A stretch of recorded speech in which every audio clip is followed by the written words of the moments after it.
அனைவருக்கும் என் நமஸ்காரங்கள். சதி தேவி தந்தையினுடைய யாகத்துக்கு போகணும்னு சொன்னதையும் ருத்ரன் வேண்டாம் அப்படின்னு அதுக்கான காரணத்தையும் சொல்லி அதை தடுத்தார் அப்படிங்கிறதையும் நம்ம 3வது அத்தியாயத்தில் பார்த்தோம். இந்த 4வது அத்தியாயத்தில் சதி தன்னுடைய கணவருடைய வார்த்தையை கேட்காம தந்தையனுடைய வீட்டுக்கு போய் யாகத்தை அட்டன் பண்ண போகிறதும், அங்கு தனக்கு நேர்ந்த அவமானத்தால அதை பொறுக்க முடியாம தன்னுடைய தேகத்தை யோகாக்னியில மாய்த்து கொள்றதையும் பற்றி இந்த அத்தியாயத்துல சொல்றார். அதை பார்க்கலாம். ஓம் நமோ பகவதே வாசுதேவாய. அத சதுர்த்தோऽध्यायः. மைத்ரேயோவாச்ச. ஏதாவதுக்த்வா விரராம சங்கரः பத்ன்யங்கனாசம் ஹ்யுபயத்ர சிந்தயன் சுஹ்ருத்தி திருக்ஷுः பரிசங்கிதா பவாத் நிஷ்க்ராமதி நிர்விசதி த்விதாசசா சுஹ்ருத்தி திருக்ஷா பிரதிகாத துர்மனாः ஸ்நேகாத்ருதத்யஸ்ருகலாதி விஹ்வலா பவம் பவான்ய प्रतिपूरुषं रुषा प्रदक्ष्यति वैक्षत जातवे पतुः ततो विनिश्वस्य सती विहायतं शोकेन रोषेण च धूयता हृदा पित्रोरगास्त्रैन विमूढदीर्गृहान् प्रेम्णात्मनो योर्ध्वमधात् सतां प्रियः तामन्वगच्छन्द्रत विक्रमां सतीं एकां त्रिनेत्रानुचराः सहस्रशः सपार्षदयक्षामणिमन्मदादयः पुरो वृक्षेन्द्रास्तरसा गतव्यताः तां सारिका कन्दुकदर्पणाम्बुज श्वेतादपत्र व्यजनस्रगादिभिः गीतायनैर्दुन्दुभिः शङ्खवेणुभिः वृषेन्द्रमारोप्य विटङ्किताययुः आब्रह्मघोषोर्जितयज्ञवैशसं विप्रर्षिजुष्टं विबुधैश्च सर्वसः मृद्दार्वयः काञ्चनदर्भचर्मभिः निसृष्टभाण्डं यजनं समाविशत् तामागतां तत्र न कश्चनाद्रियते विमानितां यज्ञकृतो भयजनः ऋते स्वश्रूर्वै जननीं च सादराः प्रेमाश्रुकण्ठ्य परिषस्वजुर्मुदा सौदर्य सम्प्रश्न समर्थवार्तया मात्रा च मातृष्वश्रुभिश्च सादरम् दत्तां सपर्यां वरमासनं च सा नादत्तपित्रा प्रतिनन्दिता सती अरुद्रभागं तमवेक्ष्य चाध्वरम् पित्रा च देवे कृतहेलनं विभो अनादृता यज्ञसदस्यधीश्वरी चुकोपलोकानिव दक्ष्यतीरुषा जगर्ह सामर्ष विपन्नया गिरा शिवद्विषं धूमपतस्रमस्मयम् स्वतेजसा भूतगणान् समुत्थितान् निगृह्य देवी जगतोऽभिशृण्वतः श्रीदेव्युवाच न यस्य लोकेऽस्त्यदि शासनप्रियः तथा प्रियो देहभृतां प्रयात्मनः तस्मिन् समस्तात्मनि मुक्तवैरके ऋते भवन्तं कथमप्रतीपयेत् दोषान् परेषां हि गुणेषु साधवो गृह्णन्ति केचित् न भवादृशा द्विज गुणांश्च फल्गून् बहुलीकरिष्णवो महत्तमास्तेषु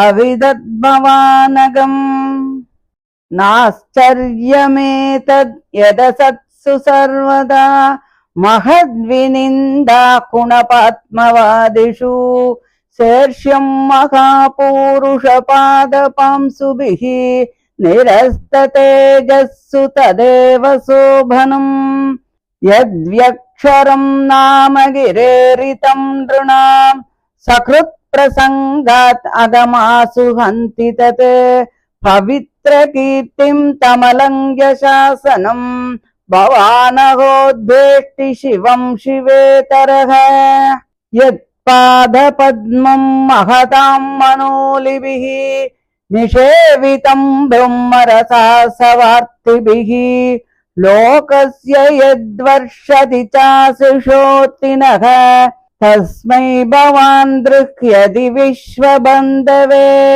किं वा शिवाक्यम् अशिवं न विदुस्त्वदन्ये बृह्मादयत्तमवकीर्य जटाश्मशाने तन्माल्यभस्म नृगपाल्यवसत्पिशाचैः ये मूर्धभिर्दतति तत्सरणावसृष्टम् कर्णौ पिधाय निरयात् यतकल्पयीशे धर्मावितर्य सृणिभिर्नृभिरस्यमाने चिन्ध्यात् प्रसह्य रुसतीमसतीं प्रभुश्चेत् जिह्वामसूनपि ततो विसृजेत् स धर्मः अतस्तवोत्पन्नम् इदं कलेवरम् न धारयिष्ये शितिकण्ठगर्हिणः जग्दस्य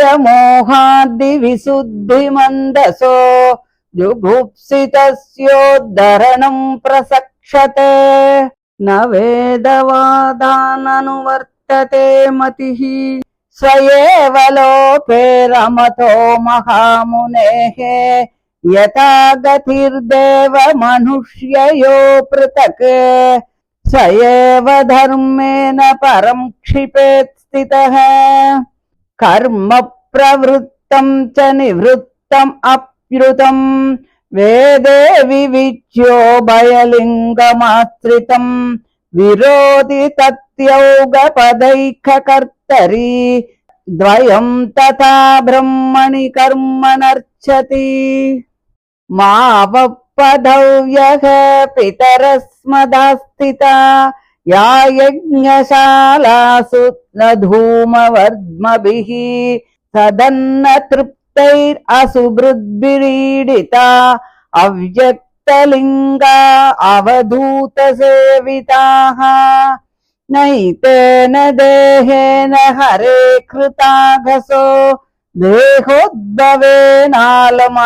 कुजन्मना व्रीडा मम भूत्कुजन प्रसङ्गतः तज्जन्मदिग्यो महताम् अवध्यकृत् गोत्रं त्वदीयं भगवान् वृषध्वजो दाक्षायणीत्याह यथा सुधुर्मनाः व्यपेतनर्मस्मिदमासु तद्यहं व्युत्स्रक्ष्येतत् गुणपं त्वदङ्गजम् मैत्रेय उवाच यद्यत्वरे दक्षमनूद्य शत्रुहन् क्षितौ उदीचीं निशसाद शान्तवाक् स्पृष्ट्वा जलं पीतदुकूलसंवृता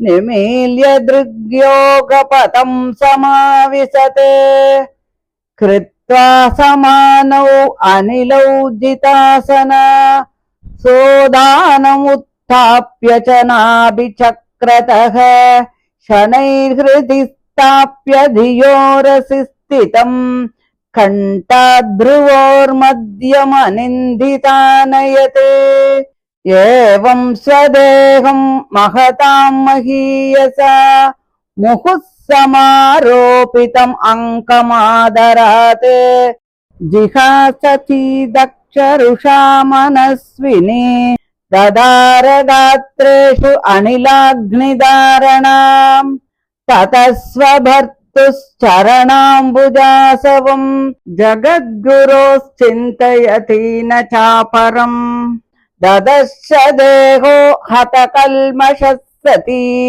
सद्य प्रज्ज्वाल समाधिजाग्निना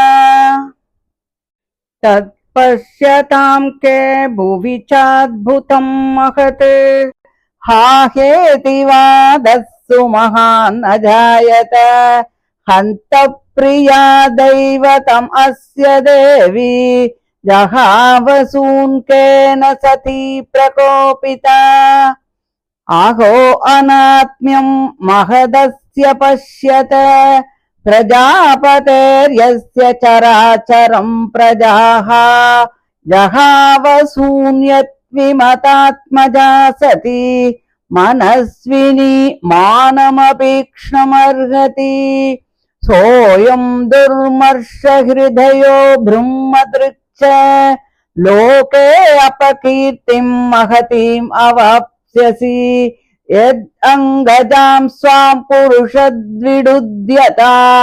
न प्रत्यषेधन् मृतये पराधतः वदत्येवं जने सत्या दृष्ट्वा सुद्यागमद्भुतम् दक्षं तत्पार्षदाहन्तुम् उदतिष्ठन्नुदायुधाः तेषाम् आपततां वेगं निशाम्य भगवान् भृगुः यज्ञग्नेन यजुषा दक्षिणाग्नौ जुहावः अध्वर्युणाहूयमाने देवा उत्पेतुर्वोजसा रुभवो नाम तपसा सोमं प्राप्ताः सहस्रशः तैरलातायुधैः सर्वे प्रमताः सह गुह्यकाः हन्यमानादिशो बेजुः उषद्भिर्ब्रह्मतेजसा इति श्रीमद्भागवते महापुराणे पारमहंस्यां संहितायां चतुर्थस्कन्धे सती देहोत्सर्गो नाम चतुर्थोऽध्यायः। श्रीहरये नमः श्रीहरये नमः श्रीहरये नमः। गोपिका जीवनस्मरणं गोविन्द गोविन्द। மைத்ரேயர் சொல்றார், சங்கரன் இப்படி சொல்லியும் இவள் யாகத்துக்கு போனாக்க அங்க அவ அப்பாவால அவமதிக்க பெற்று பிராணனை விடுவது என்பது நிச்சயம். அப்படி போகாம இருந்தாலும் நம்ம போக விடாமல் இவன் தடுத்தானே என்று நம்ம தந்தையினுடைய வீட்டு யஜ்யத்துக்கு போக முடியாம போச்சே அப்படின்னு நினைச்சுண்டு பிராணனை விட போகிறது நிச்சயம். அதனால இவளுக்கு போக அனுமதி கொடுத்தாலும் போக வேண்டாம் என்று சொல்லி தடுத்தாலும் இவளுக்கு சரீர நாசம் ஏற்படும் என்று நினைச்சுண்டு ருத்ரன் பேசாம இருந்துட்டார். அந்த சதி தாய் தந்தை முதலிய பந்துக்களை எல்லாம் நம்ம பார்க்கணும் அப்படின்னு நினைச்சுக்கிண்டு ஆசைப்பட்டு வீட்டுல இருந்து கிளம்பி ருத்ரனிடத்துல கொஞ்சம் பயந்துண்டு, ஏன்னா அவருடைய வார்த்தைகளை கேட்காம போறதுனால என்ன வருமோ அப்படிங்கிற ஒரு பயம் உள்ளுக்குள்ள அவளுக்கு இருக்கு. அதனால கொஞ்சம் பயந்துண்டு போகவும் போகாமல் இருக்கவும் முடியாம மனசு அங்கேயும் இங்கேயுமா தடுமாறிண்டு இரண்டு விதமான மனக்குழப்பத்தை அடைஞ்சா. கணவன் வேண்டாம் என்று தடுக்கிறதுனால நண்பர்களையும் காண முடியாது, பந்துக்களையும் பார்க்க முடியாதே என்று கண்களில் நீர் தழும்ப கோபத்தினால தன்னுடைய சரீரம் கொஞ்சம் அப்படி நடுங்கிறவளாக எல்லாம் பரபிரம்ம ரூபங்களே என்று நினைச்சு எல்லாவற்றையும் சமமாக பார்க்கும் தன்மையுடைய யாரையும் தனக்கு சத்துருக்களாகவே நினைக்காத ருத்ரனை தன்னோட கண்களால அப்படியே எரிச்சு விடுற மாதிரி பார்த்தாளாம். அதான் கோபத்தோட பார்த்தாளாம்.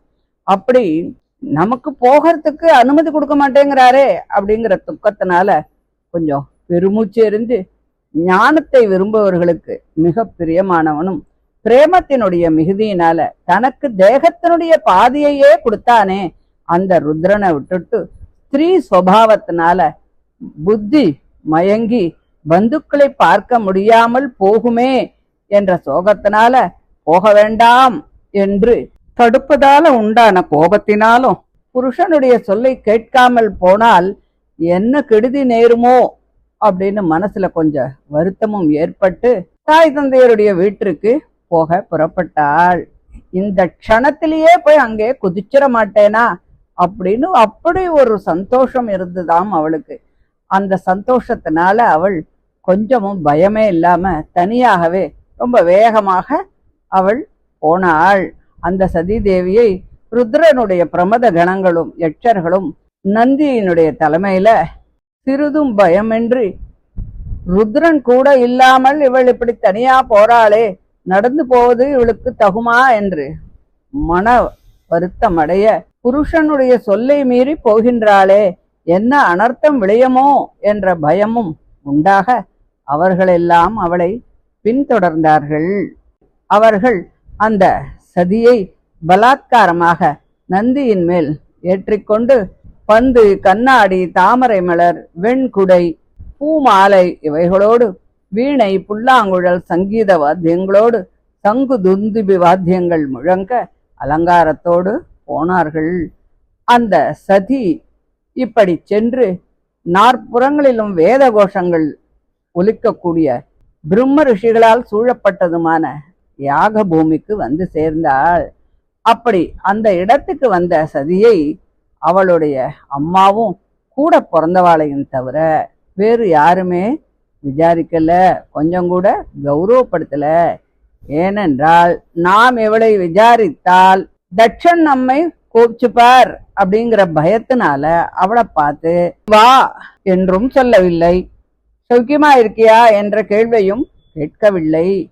அப்படி அவமதிக்கப்பெற்ற அவளை அவளுடைய உடன் பிறந்தவர்கள் அன்பினுடைய மிகுதியினால கண்ணுல ஜலம் தழும்ப ஆலிங்கனம் செய்து கொண்டார்கள். அவளுடைய தந்தையான தக்ஷரும் அவளை வரவேற்க வரவில்லை. அவள் வந்ததை அவர் சிறிதும் லட்சியம் செய்யவில்லை. அதனால அவள் அம்மாவின் உடன் பிறந்தவர்களும் ஆசனம் அளித்து நன்கு உபசரித்தாலும் கூட தனது உடன் பிறந்தவர்கள் க்ஷேமத்தை விசாரித்து கௌரவித்தாலும் கூட அவற்றில் எதையுமே அவள் ஏற்றுக்கொள்ளவில்லை. தன்னுடைய தந்தையான அந்த தக்ஷன் தன் கணவனான ருத்ரனுக்கு ஹவிர்பாகம் கொடுக்காமல் யாகத்தை செய்வதையும், தேவர்களுக்கெல்லாம் பிரபுவான ருத்ரனை அழைக்காமல் அவமதிப்பு செய்வதையும் ஆலோசித்து பார்த்து, தானும் யாக சபையில் அலட்சியம் செய்யப்படுவதையும் அறிந்து ரோஷத்துடன் உலகங்களை தகிப்பவள் போல கோபம் அடைந்தாள். அவள் கோபாவேசத்தினால் தழுதழுத்த உரையோடு ருத்ரனை அவமதித்ததால் கோபித்துக் கொண்டு தட்சரை வதிக்க முயன்ற பூதகணங்களை தன் பலத்தினாலே தடுத்து தூமாதி மார்க்கங்களை கொடுக்கும் தன்மையுள்ள கர்மங்களில் சிரமப்படுகின்றவராகி, அதனால் தனக்கு நிகர் எவருமே இல்லை என்ற கர்வமும் சிவனை துவேஷிக்கின்றவருமான தக்ஷனை ஜனங்கள் எல்லோரும் பார்த்து கொண்டிருக்கும் பொழுது அவரை நிந்திக்க ஆரம்பித்தாள். அந்த சதி தேவி சொன்னாள், ருத்ரன் அனைவருக்கும் அந்தராத்மாவான பரமாத்மாவிடத்தில் மிகுந்த பக்தி உடையவன். அவனுக்கு பிரியமானவன் அப்பிரியமானவன் என்று இந்த உலகத்தில் யாருமே இல்லை. இந்த உலகத்தில் உள்ள பிராணிகளுக்குள் அவனுக்கு மேம்பட்டவன் வேறு யாருமே இல்லை. அவன் சர்வ அந்தர்யாமியான பகவானையே மிகுந்த பக்தியுடன் பணிகின்றவன், எல்லாவற்றையும் பிரம்மஸ்வரூபமாக பாவிப்பவன். அதனால் உலகத்தவர் ஒருவனை பிரீத்தியுடன் ஆதரிப்பதும் ஒருவனை துவேஷிப்பதுமாக இருப்பது போல அவன் பிரீத்தியை ஒருவரிடமும் துவேஷத்தை ஒருவரிடமும் காட்ட மாட்டான். அவன் எல்லாவற்றையும் சமமாக பார்க்கும் தன்மையுடையவன். இப்படி எந்த இடத்திலும் பகைமை இல்லாத சமஸ்த பூதங்களுக்கு நண்பனும் அனைவருக்கும் ஆத்மாவை போல பிரீத்திக்கு இடமாக இருக்கக்கூடிய ருத்ரனிடத்தில் உன்னை தவிர எவன்தான் பகைமையை அடைவான்? பிராமணரே, உன்னை போன்ற சில துஷ்டர்கள் தன்னை தவிர மற்றவர்களின் குணங்களையும் தோஷங்களாகவே நினைக்கின்றார்கள். பிறரிடத்தில் குணங்கள் இருந்தாலும் அவற்றில் சிறிதும் கண் வைத்து பார்க்காமல் தோஷத்தையே சொல்வது மட்டுமின்றி இல்லாத தோஷத்தையும் கூட்டிச் சொல்கிறார்கள். இவர்களே அசாத்துக்கள் என்று பெயர். யார் பிறருடைய தோஷங்களை நினைக்காமல் அவர்களிடத்தில் ஏதேனும் சிறிது குணம் இருந்தாலும் கூட அதையே வெகுவாக எடுத்துக் கொள்கிறார்களோ அவர்கள்தான் மகானுபாவர்கள். ருத்ரன் அப்படிப்பட்ட மகானுபாவர்களின் தலைவனாக இருப்பவன். நீ அந்த சாதுக்களிடத்தில் அபராதம் செய்தாய். சவம் போன்ற தேகத்தையே ஆத்மாவாக நினைத்து கொண்டு அப்படியே வாயால் பேசுகின்ற உன்னை போன்ற துஷ்டர்கள் எப்பொழுதுமே பொறாமையுடன் பெரியோர்களை பழிப்பது ஆச்சரியமில்லையே. அங்கனம் நிந்திக்க பெற்ற சாதுக்கள் தம்மை நிந்திக்கின்றவர்களை பற்றி கவலையே படமாட்டார்கள். என்றாலும் கூட அந்த மகா புருஷர்களின் பாதார விந்தங்களில் படிந்த தூளிகள் தேஜஸை இழந்தவர்களுக்கு கூட மங்களத்தை கொடுக்குமே. அந்த துஷ்டர்களுக்கு பெரியோர்களை பழிப்பதே உரியது அன்றி பழிக்காமல் இருப்பது அவர்களுக்கு பொருந்தாதே. நான் பெரியோர்களிடத்தில் என்ன அபச்சாரப்பட்டேன் என்று நினைக்கின்றீர்களா? ருத்ரனுக்கு 2 எழுத்துக்கள் அடங்கின சிவன் என்று ஒரு பெயர் உண்டல்லவா? அதை வார்த்தையினால் மட்டுமாவது யாரேனும் சொன்னால் அவர்களுடைய பாபத்தை எல்லாம் அது போக்கிவிடுமே. பகவானுடைய நாமத்தை உச்சரித்தால் உண்டாகும் பலன் அந்த பகவானிடத்தில் பக்தி அமைந்த பெரியோர்களின் நாமத்தை உச்சரிப்பதாலும் உண்டாகும் என்பது யாவருக்கும் தெரிந்த விஷயம்தானே. அவனுடைய கட்டளையை ஒருவருக்கும் மீள முடியாது. அப்படிப்பட்ட மகானுபாவனான அந்த சிவபெருமானை அமங்கல சுபாவமான நீ தேசிக்கின்றாயே. இப்படியும் கூட தேசிப்பவர் உண்டோ? பெரியோர்களின் மனங்களாகின்ற வண்டுகள் பிரம்மானந்தமாகின்ற மதுவை பானம் செய்ய விரும்பி தன்னை பணிந்து வேண்டுபவர்களின் விருப்பத்தை எல்லாம் தரும் தன்மையுடைய எந்த ருத்ரனுடைய பாதார விந்தத்தை பணிகின்றனவோ அப்படிப்பட்ட லோக பந்துவான ருத்ரன் விஷயத்திலே நீ துரோகம் செய்து விட்டாய். அவன் அமங்கலமான ஆச்சாரமுடையவன் ஆகியால் அவனுடைய நாமத்தை நெஞ்சாலும் நினைக்கலாகாது என்று சொல்கிறாயோ? நான் சொல்லுவதை நீ கேள். ருத்ரன் ஸ்மசானங்களில் ஜடைகளை விரித்து கொண்டு அங்கு எரிந்து கிடக்கின்ற பிரேதங்களின் பூ மாலைகளையும் சாம்பலையும் மண்டை ஓடுகளையும் தரித்து பிசாசங்களோடு வாசம் செய்கிறான் என்றும் அது பற்றியே அவன் அமங்கலமானவன் என்றும் பிதற்றுகிறாயே. அப்படிப்பட்ட அமங்கலனான ருத்ரனுடைய பாததூளியை பிரம்மதேவன் முதலாக உன்னை தவிர மற்ற மரீசி முதலிய பிரஜாபதிகள் தங்களுடைய சிரங்களில் தரிக்கின்றார்களே, அவர்களுக்கு அவனுடைய அமங்கலாச்சாரம் தெரியாது போகுமோ? உனக்கு மாத்திரம்தான் அது தெரியுமோ? அவனை எல்லோரும் சிவன் என்று பேசிக்கிறார்களே அன்றி யாரும் அவனை அசிவன் என்று பேசுவதில்லையே. அப்படியானால் அந்த ஸ்மசான வாசம் எதுக்காக? அது அறிவில்லாத மூடர்களை மதிமயங்கச் செய்வதற்காகத்தான். அதை சிறந்த செயல் என்று அவன் செய்கின்றவன் அல்லவே. நீ பகவான் பௌத்தாவதாரம் செய்து சிலரை மதிமயக்கினார் போல் இவனும் சில பாபிஷ்டர்களை மதிமயக்குவதற்காக அப்படி செய்கிறானே தவிர அதுவே அவனுக்கு இயற்கை என்று எடுத்துக்கொள்ளக் கூடாது. அவன் தர்மத்தை பாதுகாப்பவன், சர்வேஸ்வரனுடைய அம்சாவதாரம், மகானுபாவன். அப்படிப்பட்ட அவன் விஷயத்தில் துர்புத்தி உடையோர் யாரும் தடுப்பாரின்றி அவமதிப்பிற்கான பேச்சுக்களை பேசுவார்களே ஆயின் சாதுவாக இருப்பவன் அதை கேட்கும்படி நேரிட்டால் தான் அந்த துஷ்டர்களை சிட்சிக்கும் திறமை உடையவனாக இருந்தாலும் காதுகளை மூடிக்கொண்டு அந்த இடத்திலிருந்து புறப்பட்டு அப்புறம் போக வேண்டும். சிட்சிக்கும் திறமை உடையவனாக இருப்பானாயின் பெரியோர்களை பழிக்கின்றபடியால் துஷ்டனான அவன் நாக்கை தோண்டி அறுக்க வேண்டும். பிறகு தானும் பிராணனை விட்டுவிட வேண்டி இருந்தால் விட்டுவிட வேண்டும். ஆகையால் சங்கர துவேஷியாக உன்னிடத்திலிருந்து உண்டான இந்த தேகத்தை நான் வைத்துக் கொள்ள மாட்டேன். தெரியாமையால் அசுத்தமான அன்னத்தை புசித்தால் அதை வாந்தி எடுத்தாவது வெளிகொண்டு வருவது நல்லது என்று பெரியோர்கள் சொல்கிறார்கள். ஏன் இப்படி வீணாக கோபப்படுகிறாய்? ருத்ரன் அமங்கலன், வைதிக மார்க்கத்தை அனுசரித்து நடப்பவன் இல்லை.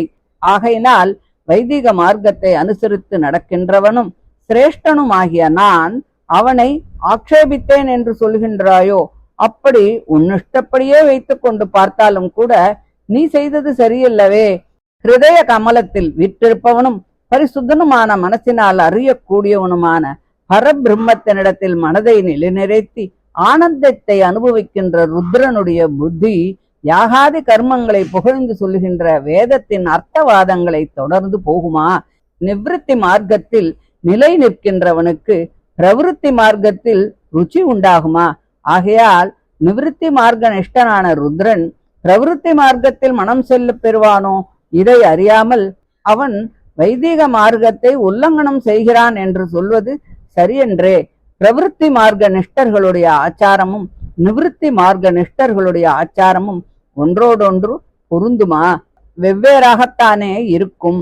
எப்படி தேவதைகளுடைய கதியும் மனுஷர்களுடைய கதியும் ஒன்றோடொன்று பொருந்தாமல் இருக்குமோ அப்படியே இதுவும் வேறாகத்தான் இருக்கும்.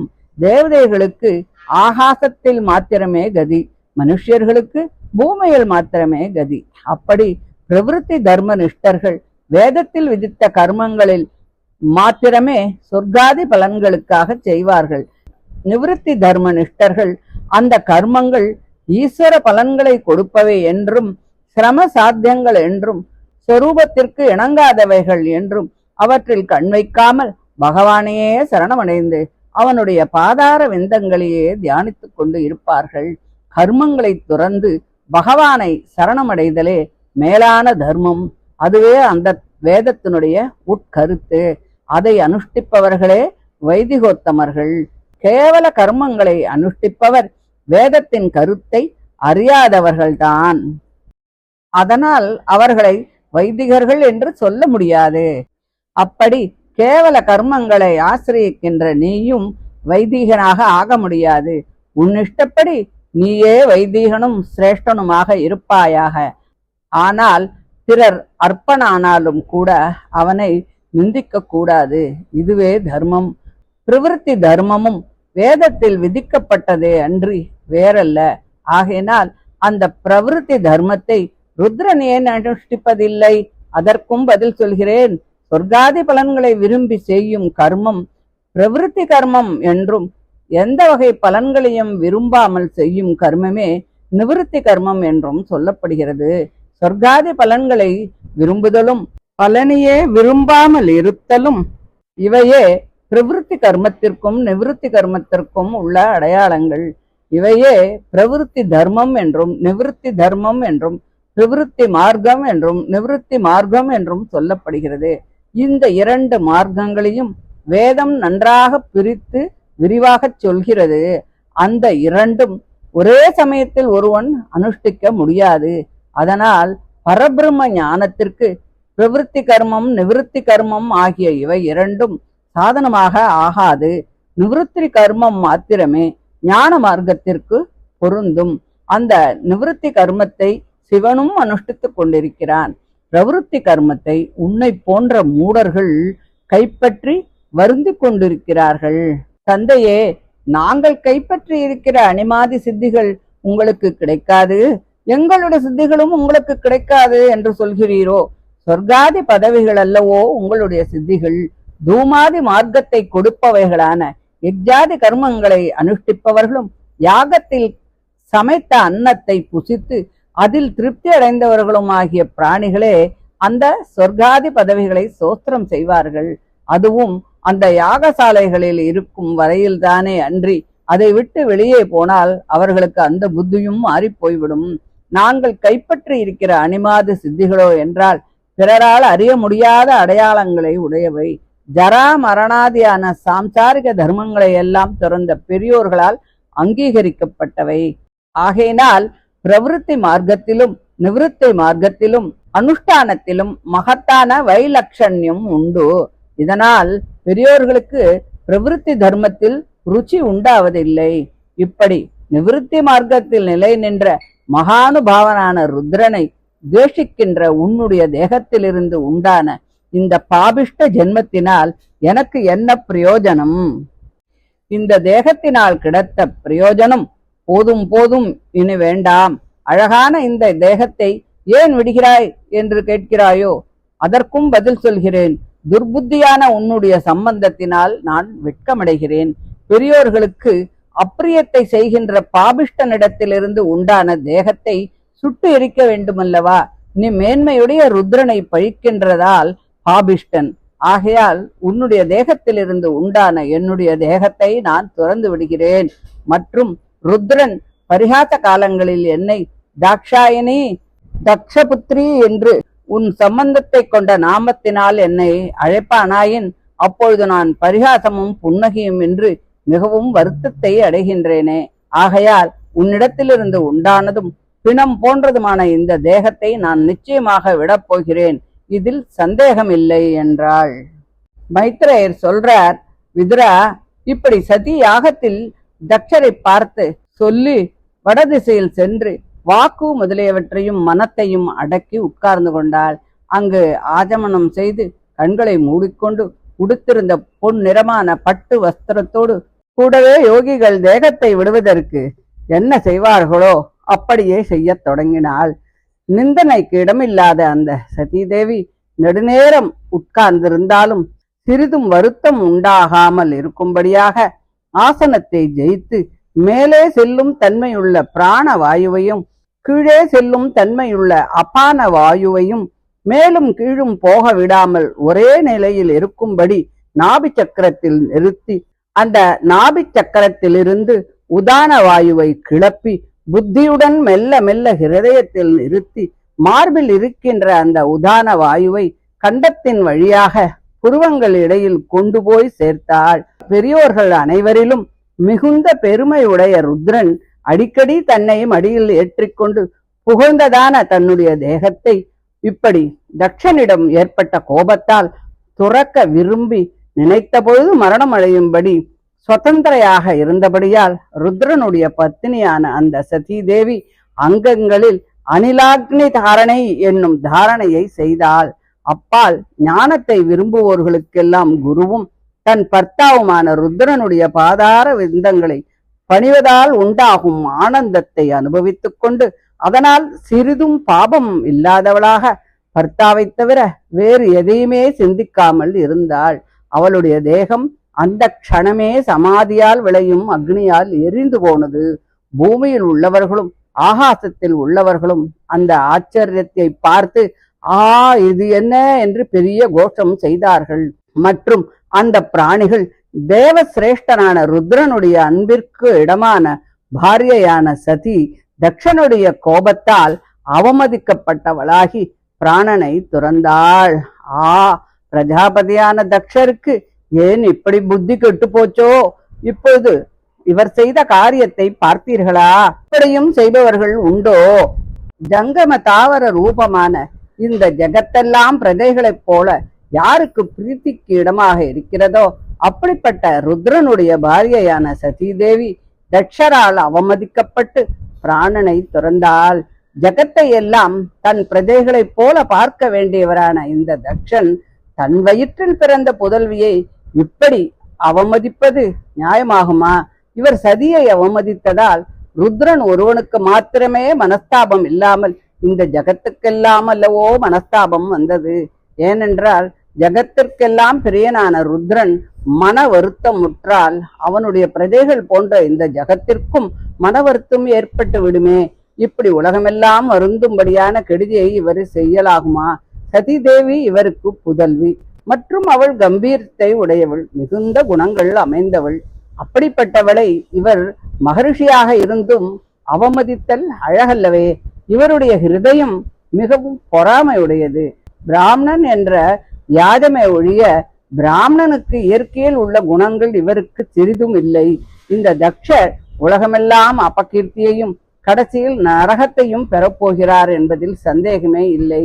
ஏனென்றால் இவர் தன் அங்கத்திலிருந்து உண்டான புதல்வி தன்னுடைய அபராதத்தினால் மரணமடைவதாக முயற்சி செய்யும் பொழுது சிவனிடத்தில் உள்ள தேசத்தினால் அவளை தடுக்காமல் பேசாமல் இருந்து விட்டாரே என்று பலவாறு சொன்னார்கள். இப்படி தக்ஷரது புதல்வியான சதீதேவி பிராண தியாகம் செய்ததைக் கண்டு ஜனங்கள் இவ்வாறு பேசிக்கொண்டிருக்கும் போது ருத்ரனுடைய பிரமத கணங்கள் தட்சரை கொல்வதற்காக ஆயுதங்களை எடுத்துக்கொண்டு கிளம்பினார்கள். நாலாபுறத்திலும் கிளம்பி வருகின்ற பார்ஷதர்களினுடைய வேகத்தைக் கண்டு மகானுபாவரான பிருகுவானவர் யஜ்ஞத்திற்கு விக்னம் செய்பவர்களை அழிக்கும் திறமையுடைய யஜுர்வேத மந்திரத்தினால் ஹோமம் செய்தார். அது மிகவும் ஆச்சரியமாக இருந்தது. அந்த தட்சனுடைய யாகத்தில் அத்வர்யுவாக இருந்த பிருகு மகரிஷி இப்படி ஹோமம் செய்யும் பொழுது எவர் தவ மகிமையால் சோம யாகங்களில் கொடுக்கின்ற ஹவிர்பாகத்தை பெற்று புசிக்கும்படியான மேன்மையை அடைந்து ரிபுக்குள் என்னும் பெயரால் வழங்கி வருகின்றார்களோ அந்த தேவதைகள் மிகுந்த ஒளியோடு ஆயிரமாக தோன்றி கிளம்பினார்கள். அவர்கள் எல்லோரும் கொள்ளிக்கட்டைகளையே ஆயுதமாக கையில் வைத்திருந்தார்கள். தக்ஷரை வதிக்க வந்த பிரமத கணங்களும் யட்சர்களும் பிரம்ம தேஜஸினால் ஜொலிக்கின்ற அந்த ரிபுக்குள் என்னும் தேவதைகளால் தகிக்க பெற்று திசைகளை பற்றி பறந்தோடினார்கள் என்று சொல்லி இந்த 4வது அத்தியாயம் முடிகிறது. இதைத் தொடர்ந்து ருத்ரன் தன் பத்னியான சதி தேவியினுடைய தேக யாகத்தை கேட்டு கோபத்தினால் தட்சனது யாகத்தை துவம்சம் செய்தார் என்பதை பற்றி நம்ம அடுத்த ஆடியோவில் பார்க்கலாம். தேங்க்யூ.